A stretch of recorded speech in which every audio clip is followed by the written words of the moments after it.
तर नमस्कार पब्लिक, आज स्वागत आहे आपल्या यूट्यूब चॅनलवर। आणि तुम्हाला मी कालच्या ब्लॉगमध्ये तुम्हाला सांगितलेलं की आज आपण पारंपरिक भात लावणी कशी करतात त्याच्या संदर्भात व्हिडिओ बनवूया। आणि मागे बघू शकता की भात लावणी चालू आहे आणि आपण प्रत्यक्षात तिथे जाऊन ब्लॉग बनवूया। चला या।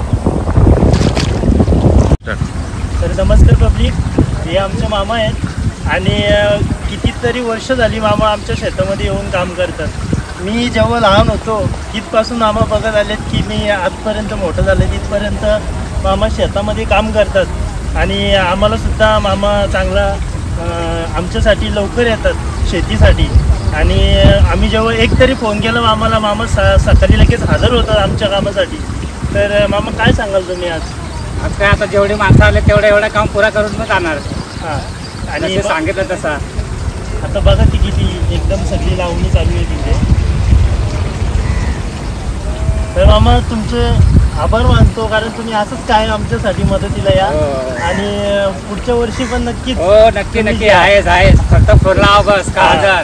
मामा काय आमच्यासाठी फक्त एक फोन लगेच मामा हजर असतात। चला, तर मामांशी बोलणं झालेलं आहे। आता आपण जाऊया शेतामध्ये। त्या तिकडे कशी लावणी चालू आहे।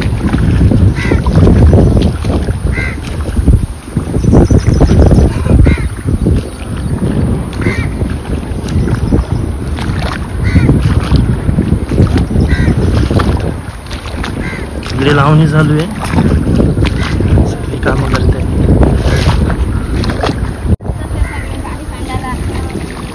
बघा शेती कशी चालू आहे। त्यांना गाणी बोलायला सांगितलं, गाणी बोलत नाही।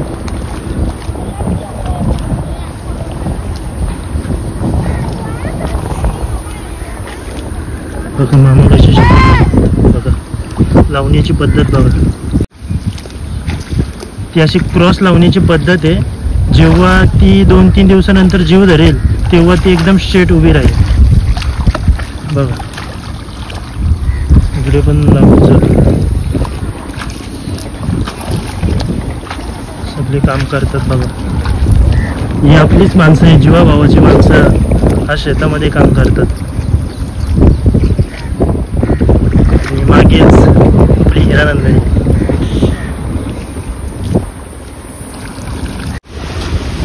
तर पाऊस आलेला आहे गाईस, त्यामुळे झाडाच्या खाली आलेलो आपण। आणि अजून जे ते मूग दिसतात ते मामा ते फेकतात, ते आपल्याला त्या शेतामध्ये न्यायचे आहेत आणि बाकीचे उरलेले त्या शेतामध्ये लावायचे। तर आपण ते घेऊयात, चला।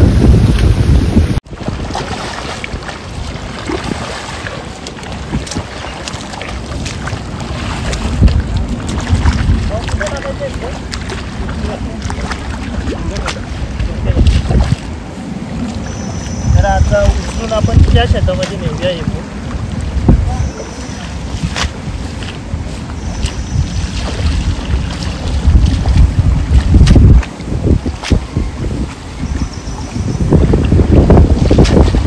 आज जिमला सुद्धा सुट्टी घेतली, कारण शेतामध्ये येऊन फंक्शनल ट्रेनिंग होते, एक्सरसाइज होते फंक्शनल ट्रेनिंगची, त्यामुळे जिमला सुद्धा सुट्टी घेतली आपण।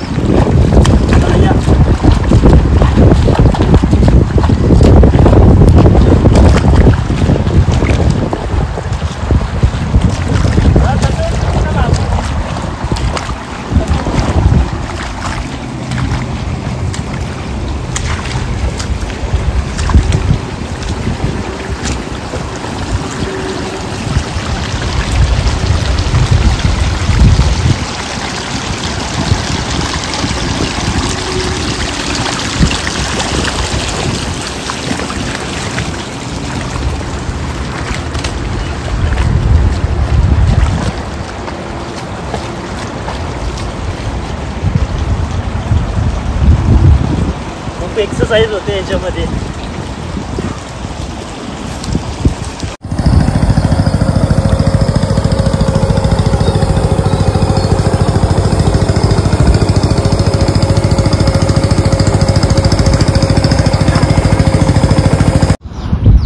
तर गाईज आता आपण पाऊस थांबला आहे आणि सगळी आता परत लावायला जातील.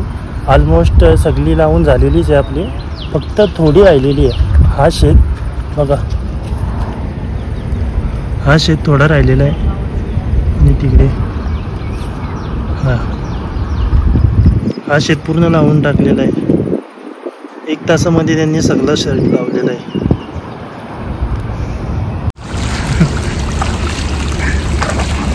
नाना सुद्धा शेतीमध्ये काम करतात.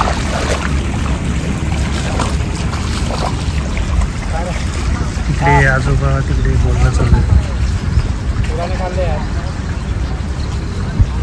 1 तासामध्ये सगळी लावून होईल आता जी राहिली ती.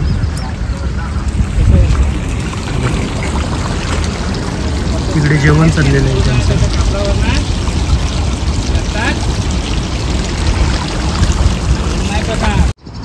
तर गाईचा संपूर्ण शेत लावून झालेलं आहे बघा.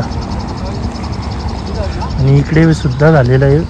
2-3 मिनिटांमध्ये हा पूर्ण सगळं लावून होईल. आणि आजोबा तिकडे बोलतात.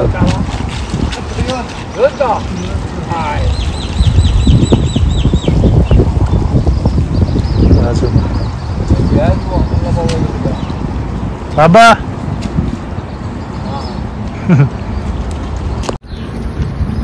गाईच बघा चालू आहे. तर बाबा खुश आहेत कारण फायनली शेती सगळी लावून झालेली आहे. बाबा कसं वाटतंय तुम्हाला आता शेती लावून झाल्यावर? बाबा आज रात्री सुखाने झोपतील कारण 2-3 दिवस बाबा झोपलेच नव्हते कारण शेतीची तळमळ असल्यामुळे बाबांचं एकदम जी जुन्या माणसांची समज असते का शेतीच्या टायमाला एकदम तळमळ असते शेतीची कधी पूर्ण होईल कधी. हां, तर त्यामुळे आज फायनली झालेली आहे. तर गाईच आता शेती सगळी लावून झालेली आहे आणि पहिलाच लॉग शेतीचा बनवण्याचा हाच उद्देश होता की आपण शेती जपली पाहिजे. कारण की आपण जेव्हा शेती विकतो तेव्हा डेव्हलपर्स येऊन बिल्डिंग बांधून जातात आणि शेतकऱ्याला सुद्धा चांगली रक्कम मिळते.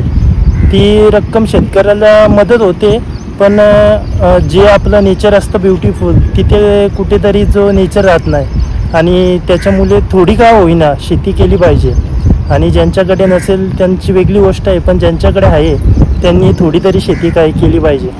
कारण जेव्हा हिरवळ नसते तेव्हा झाडं जेव्हा नसतात शेतीमध्ये तेव्हा आपण उन्हाचा तेव्हा त्रास किती होता आपण पाहिला. 42 ते 43पर्यंत किती टेम्परेचर वाढलेला. कारण ह्याच वर्षी झाला, कारण आस्ते आस्ते अजून वाढू शकतो. कारण आपणच जर जो हिरवळ वगैरे असेल झाडे वगैरे असेल ते तोडायला सुरुवात केली तर नक्कीच नेचरमध्ये काहीतरी परिणाम होऊ शकतो माणसांवरती. त्यामुळे हाच हेतू होता की लॉग बनवण्याचा. आणि कसा लॉग वाटला ते नक्की कमेंटमध्ये सांगा. आणि लावणी आपली कंप्लीट झालेली आहे आणि याच्यानंतर जो आता 107 दिवसानंतर किंवा 108 दिवसानंतर जेव्हा जो भात एकदम प्रॉपर होईल तेव्हा जो धोडणीचा टाईम असतो तेव्हा सुद्धा तुम्हाला लॉगमध्ये मी दाखवेन. धन्यवाद. बघा.